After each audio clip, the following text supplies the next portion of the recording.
Okay, so in this video, we are going to look at the topic of asymptotes. And as we will see, there are two types of asymptotes for a function, say y equals f of x. There are vertical asymptotes, and there are horizontal asymptotes. So let's look at the first type.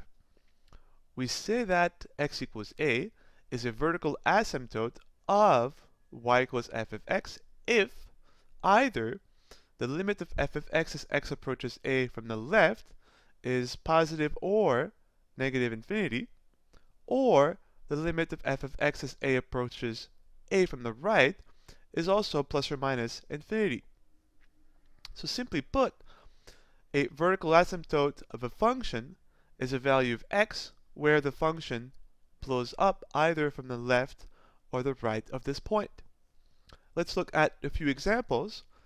And as we will see, a function may have multiple vertical asymptotes.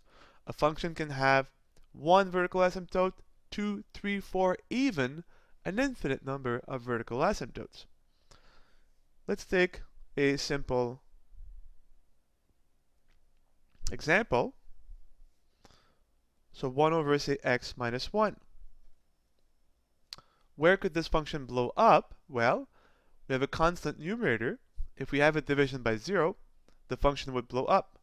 So if we let x approach 1, say from the right, and we look at the function 1 over x minus 1, we have a 1 over 0 case. Since x approaches 1 from the right, x is greater than 1, so x minus 1 will be positive. We have a 1 over positive 0 case, which gives us positive infinity. You can easily check that the limit of 1 over x minus 1 as x approaches 1 from the left gives you negative infinity. So if you were to sketch this function, you would get something that looks like this.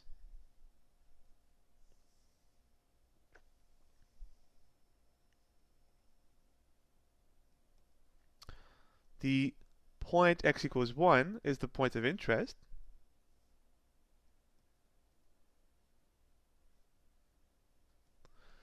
And we see that as we approach 1 from the right, the function blows up to infinity, so it will look something like this.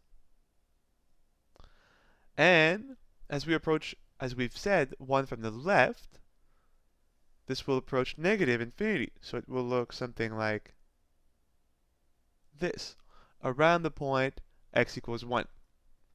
So that's our first example of a vertical asymptote. So here, x equals 1 is a vertical asymptote.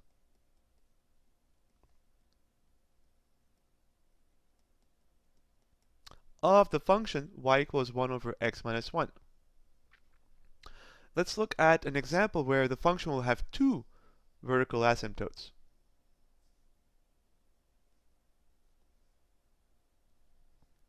So let's say the function y is equal to x over x squared minus 4. We have a rational function, so again, a vertical asymptote is a point, a value of x, where the function blows up. Well, we have a ratio of two polynomials, both are defined, but since we have a division, we have to be wary of division by 0. And this will happen if x is either positive 2 or negative 2. Let's factor for a second x squared minus 4 as x minus 2 times x plus 2. And let's consider, say, the limit as x approaches 2 from the right.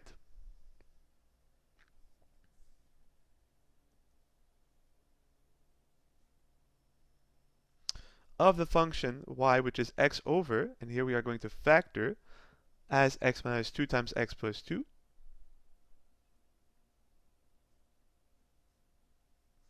We look at our case, x approaches 2, so the numerator approaches 2 over, well here, as x approaches 2, x plus 2 approaches 4. Now x minus 2 will be approaching 0, but the key is if x approaches 2 from the right, x is larger than 2, and so x minus 2 will be positive, so we will get a 2 over positive 0 case. which will give us positive infinity. So we see that as we approach 2 from the right, the function does blow up. So here, x equals 2 is a vertical asymptote. If we had approached 2 from the left, this would still be 2, this would still approach 4, but now x would be less than 2, and so x minus 2 would be negative, and we would be approaching negative infinity. Once again, concluding that x equals 2 is a vertical asymptote. Let's now look at x equals negative 2.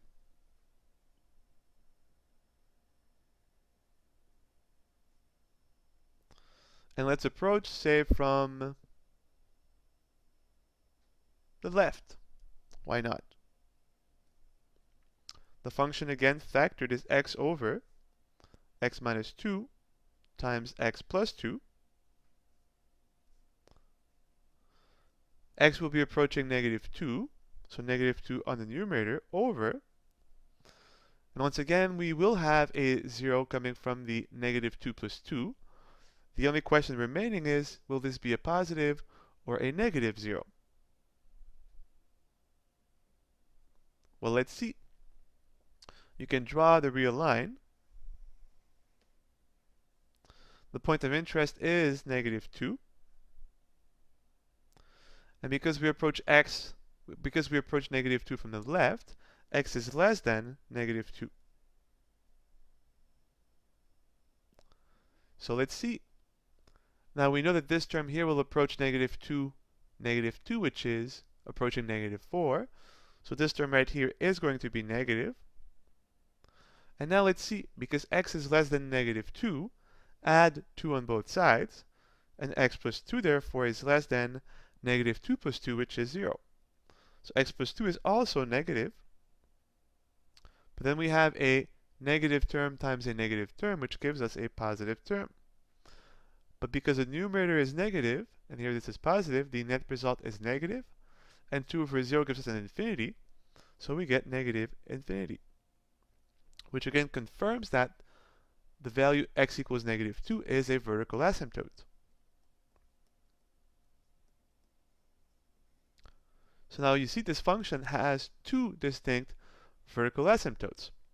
Let's do two more examples.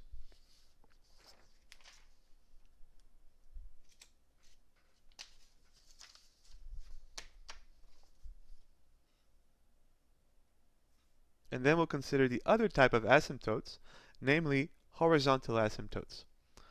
So what if our function y is now, say, e to the x minus 1 minus x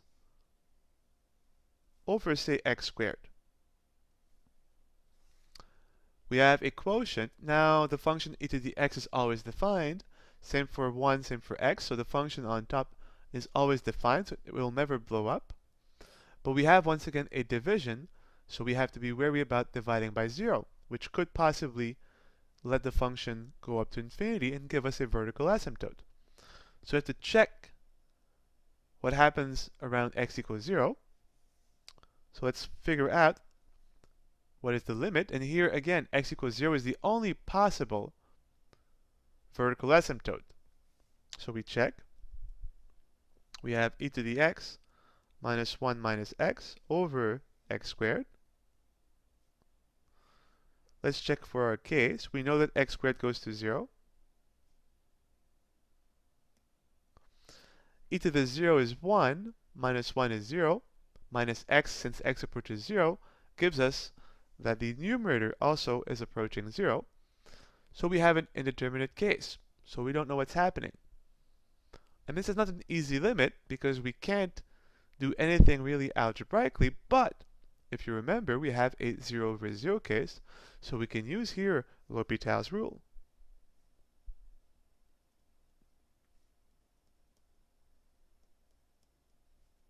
The limit stays the same, and if you remember, we now replace the numerator by its derivative. The derivative of e to the x is itself, e to the x, minus the derivative of 1, which is 0, minus the derivative of x, which is 1. This is now the new numerator, and we replace x squared by its derivative, which is simply 2x. We look at our case. As x goes to 0, so does 2x. E to the x approaches e to the 0, which is 1, minus 1 is also 0. So we have once again an indeterminate case, but because it's 0 over 0, we can use L'Hopital's rule one more time. We are still letting x approach 0. Replacing e to the x minus 1 by its derivative, which is e to the x. Replacing 2x by its derivative, which is 2.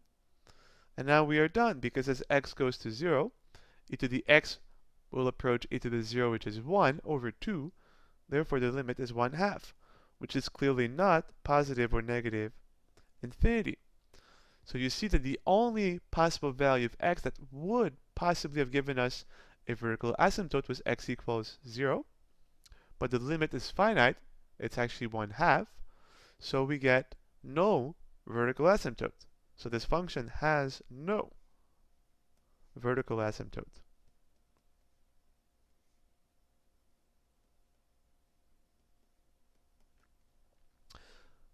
If you think of discontinuities, because if you plug in x equals 0 directly, you get 0 over 0.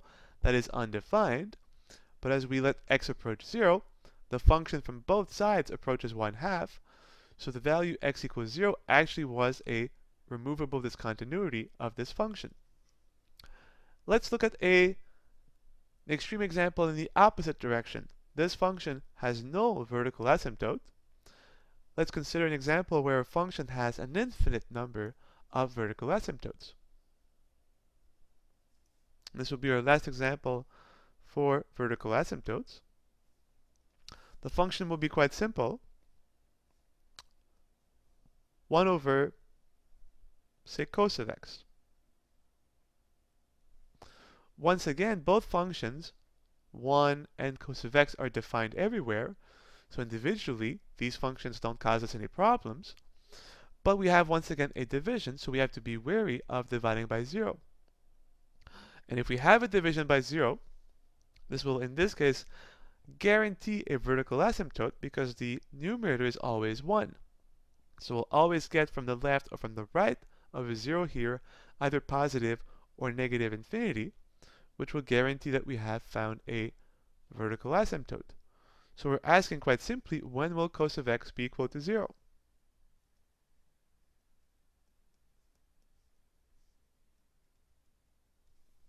Well, if you think back to the unit circle,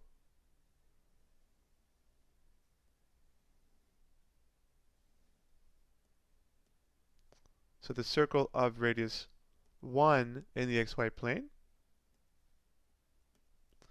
if you draw a right triangle with hypotenuse 1, and the angle, say, here is x, cosine, if you remember, is the base of the triangle. So let's go from the angle being 0 and go counterclockwise.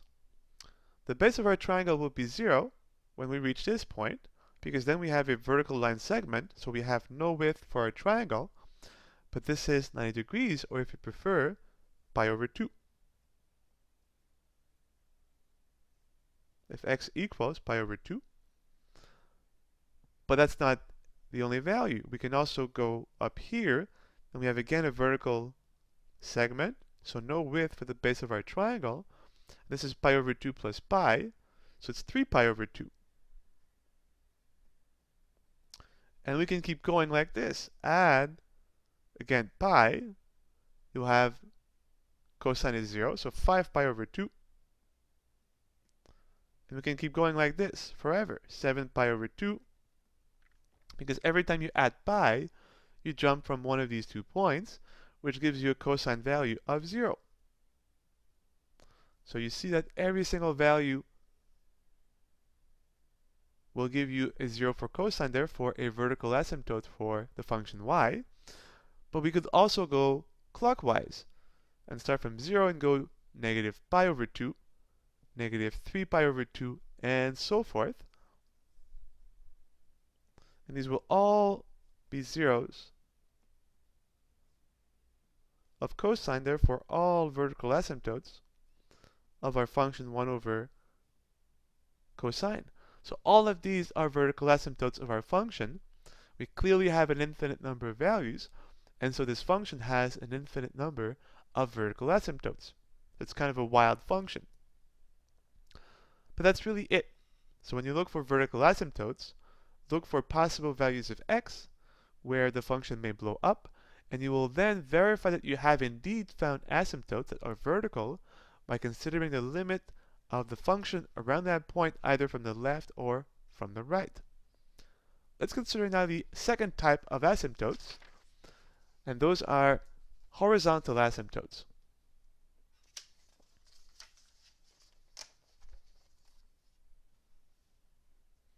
And vertical asymptotes were values of x. Horizontal asymptotes are values of y. So again, we have the function y equals f of x. So we say that y equals b is a horizontal asymptote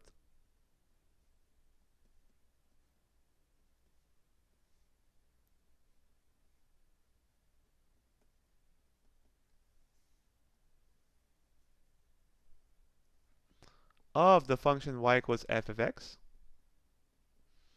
if either the limit as x goes to positive infinity of f of x equals b, or the limit as x goes to negative infinity of f of x approaches b. And if b satisfies this or this, b is called a horizontal asymptote of the function y equals f of x. In this case, we would say that b is a right horizontal asymptote because x approaches positive infinity. In this case, we would say that b is a left horizontal asymptote because x approaches negative infinity. Let's consider a few examples and see graphically what a horizontal asymptote represents. Quite simply, it says that as x either approaches positive or negative infinity, the y values of the graph will become closer and closer either from the right or from the left to the y value of b. One thing to mention, which is very important, is that if you look at the definition, either you will consider f of x as x approaches positive infinity, or you will consider f of x as x approaches negative infinity. Given a function f of x, these are the only two possible limits that may yield a value for a horizontal asymptote.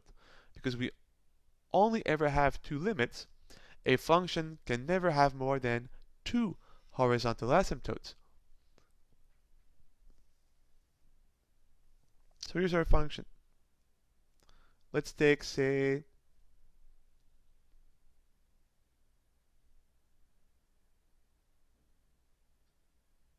x over, we'll go with the root of x squared plus 1. So we are asking when we look for a horizontal asymptote for the behavior of the function f of x as x goes to positive infinity, then as x goes to negative infinity. So we only have to find these two limits. And then we'll look at graphically how the horizontal asymptotes will fit into the graph of the function. So find our first limit as x goes to infinity of x over the root of x squared plus 1. Well, clearly here we have as x goes to infinity, an infinity over infinity case. Be very careful here not to apply L'Hopital's rule. If you remember, this was an example where if you apply L'Hopital's rule, it will actually loop in circles forever. Every time you have a ratio involving powers of x, and x either goes to positive or negative infinity, all you have to do is multiply top and bottom by 1 over the larger power of x. On top it is x, so we are going to multiply top and bottom by 1 over x.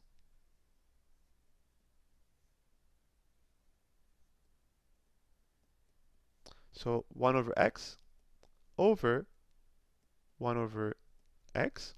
This is simply 1. Let's multiply through. And here we'll also do something else here. Because x approaches positive infinity, x is positive. And so we can rewrite x as the root of x squared. But that's only because x is bigger than 0. This will give us, as x approaches positive infinity, well, x times 1 over x is simply 1. And here we're going to have root of x squared plus 1 divided by the root of x squared.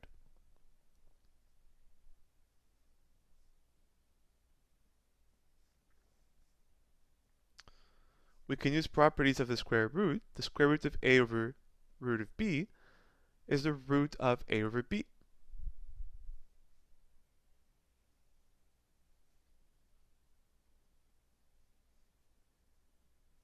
We can divide across here both terms by x squared.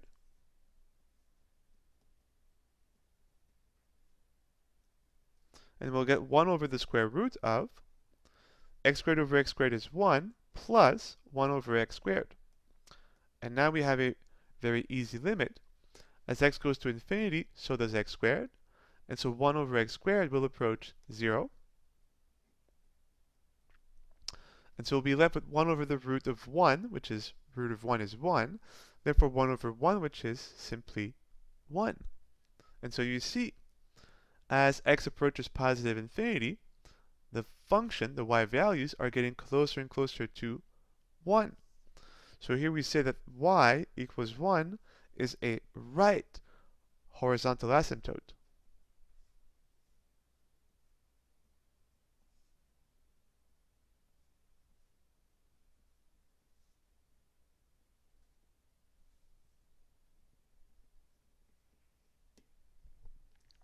Let's now look for possibly a second horizontal asymptote, letting x approach now negative infinity. And if you look, it will be essentially the same work, except for one tiny detail.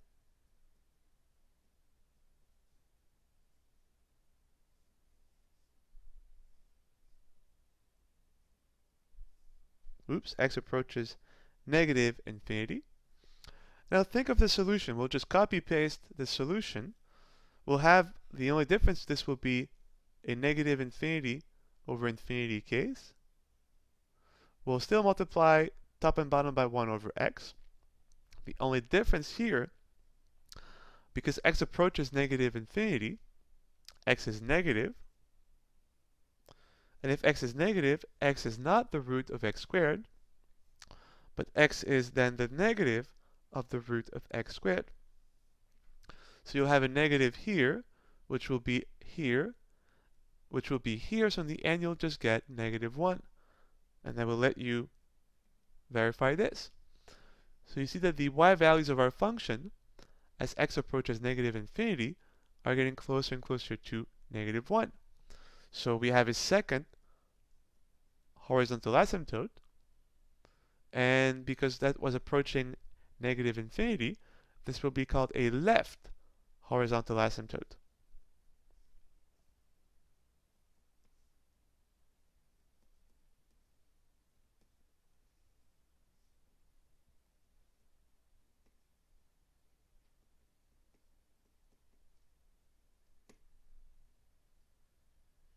And let's just visualize roughly the graph of this function, keeping in mind that what we have now is a description of the behavior of the function for very large values of x. When x is really, really big and positive, the y values are really, really close to 1. And when x is really, really large and negative, the y values are really, really close to negative 1. So let's produce a very rough sketch of this function.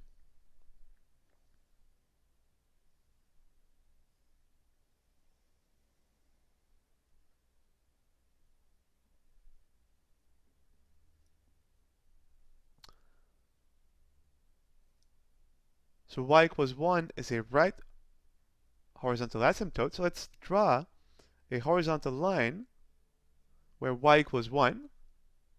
but only for the positive real values, because this is by letting x approach positive infinity.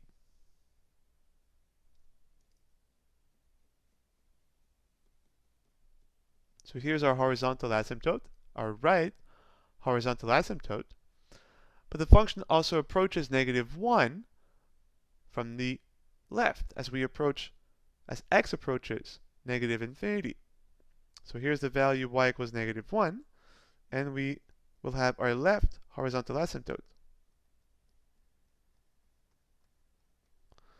And now let's produce a very rough sketch of this function.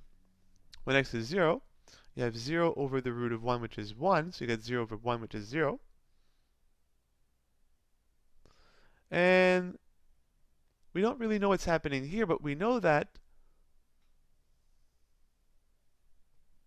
when x becomes bigger and bigger and bigger, positively, the y values will become closer and closer to 1. So we know that, or at least we expect that the graph will look something like this. As x becomes bigger and bigger and bigger, the y values are getting closer and closer and closer to 1. And the larger x is, the closer the y value will be to 1. And as we now let x approach negative infinity, so x goes in this direction, the y values will be getting closer and closer and closer to -1. So we may expect something that looks like this. And the larger x is negatively, the closer y will be to -1. So we'll keep getting closer and closer to -1. So this is an example of a function with two distinct horizontal asymptotes. Y equals 1 from the right, y equals -1 from the left. Let's look at just two more examples.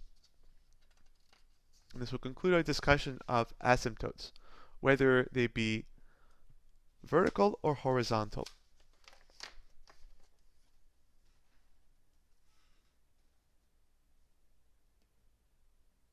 Let's do a silly but still useful example, at least something to be aware of. A function may have no horizontal asymptote. Take a very simple function and y equals x cubed. The limit as x approaches, positive infinity of x cubed is simply positive infinity. So when x is bigger and bigger and bigger, the function blows up. So the y values are not getting closer to any single value. And as x goes to negative infinity,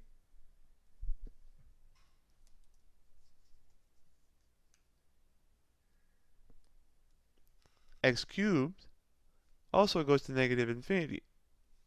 So you see that whether x approaches positive or negative infinity, the y values are not getting closer and closer to any fixed real number. So this function has no horizontal asymptote. And that's it. There's none. And here's our last example. Let's take y equals x times e to the x. So let's check for a possible right horizontal asymptote. The function is x times e to the x. Well, if you remember, we can graph x and e to the x.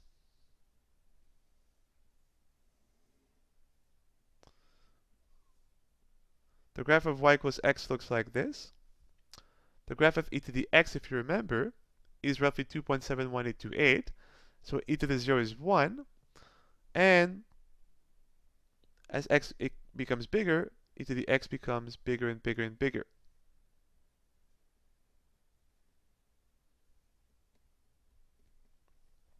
So we have a very simple case. As x goes to infinity,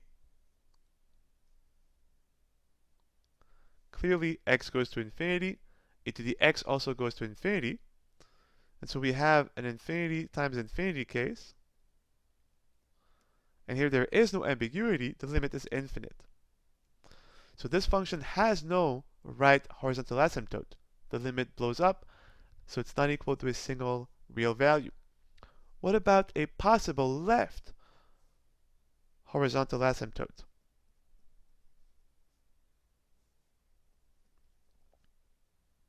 Whoops. Ugh.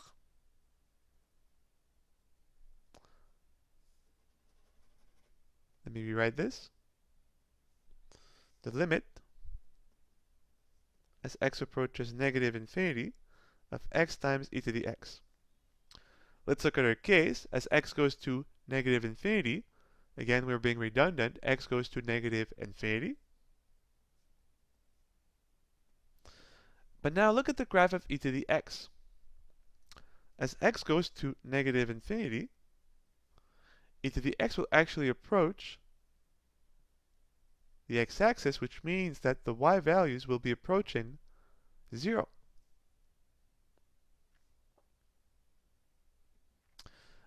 This is an indeterminate case, and it is a non-trivial case because one of the two factors is getting an absolute value bigger and bigger and bigger.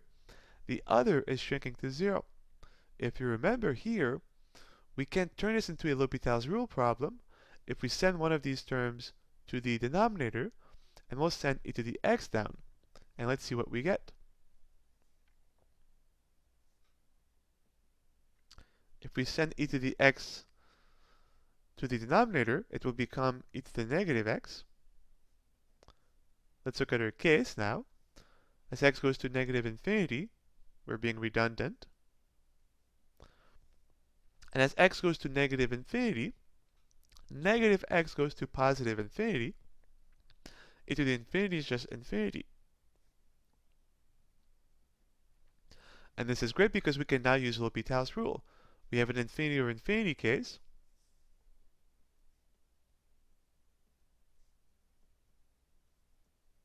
The limit stays the same. Replacing x by its derivative, which is 1. The derivative of e to the negative x. By the chain rule, we get e to the negative x, coming from the derivative of the exponential function base e, times chain rule, the derivative of negative x, which is negative 1. But now what is our case? 1 is always 1 over, as we have said before, as x goes to negative infinity, e to the negative x approaches positive infinity. This goes to positive infinity times negative 1, so it approaches negative infinity. But if we divide 1 by something which is bigger and bigger and bigger, it will shrink to 0 from the negative side, but it still does shrink to 0. So you see that as x approaches negative infinity, the y values of our function are approaching 0. So y equals 0 is an asymptote, and it is a left horizontal asymptote. So you see that this function only has one asymptote that is horizontal, and that is a left horizontal asymptote. And this concludes our discussion of asymptotes. Recall the main difference between vertical and horizontal asymptote is a function may have any number of vertical asymptotes. It could have 0, 1, 2, 3, or an infinite number. But for the horizontal asymptotes, a function either has none, 1, or 2. And that's it.